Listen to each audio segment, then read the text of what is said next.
mechanisms where I can be supportive on the other side of the equation, not the government side, but the political side, and encourage others to step up and invest in these brave soldiers for our democracy.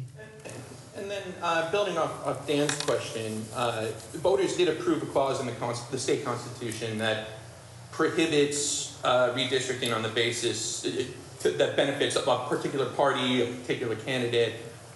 Should that stay, or should that go? We'll be having those conversations about the exact wording, but I think if you ask voters in New York how they feel today versus how they felt back then, there has been a dramatic sea change in response to the onslaught of attacks from their own government in Washington, and they've had it.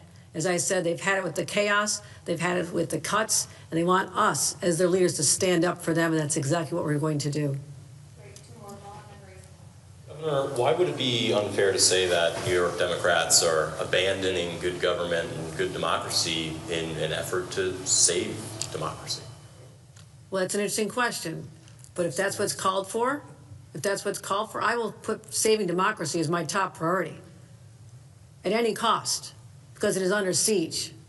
Just like those who put on a uniform to fight in battles across the ages. For centuries, we've stood up and fought. Blood has been shed. This is our moment in 2025 to stand up for all that we hold dear and not let it be destroyed by a bunch of renegades in a place called Texas, which I respect these people. But we've had our battles with them, the Attorney General, the Senator. We know who we stand with. We stand with the people of this country. So if you all are leaving, where are you going next? If you're leaving New York, where are you going? Don't tell them.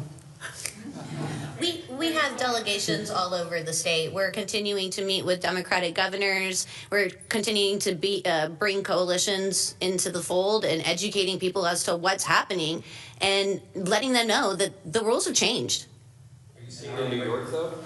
Indefinitely? Not all of us. Are you staying past August 19th? Is this an invitation? No, Are you staying past August 19th? On the advice of counsel.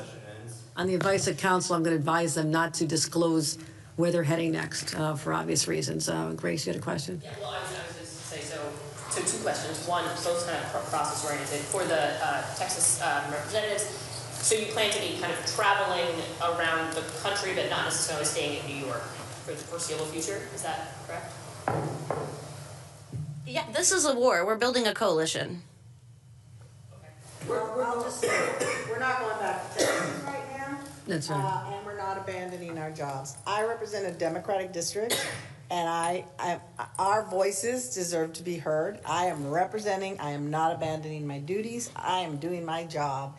And Democrats have been shut out of the process over and over and over again, and Democratic voices have a right to be represented. And that's what I'm doing right now. I am representing my constituents, and I am doing my job and not abandoning. Could y'all not ask them, like, what, it's like y'all are asking them to give what their game plan and strategy is, and this is very sensitive, so I would ask that y'all allow them and give them the respect to put together their strategy without letting their opponents know what that is. But Literally said they're just leaving. They don't You ask where they're going next. But we also have a team. They dispatch us to wherever we go, and we go to save democracy. You said that you're kind of exploring all of the options.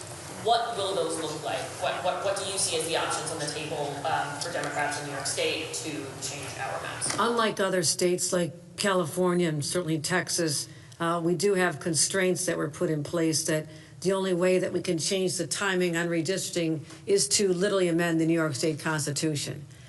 There's a process involved in that. It requires an affirmative vote for 2 consecutive sessions of the legislature. Right now we're in the 2025-26 session. So a vote in 2025 or 2026 is the first step. 27, 28 is the next session.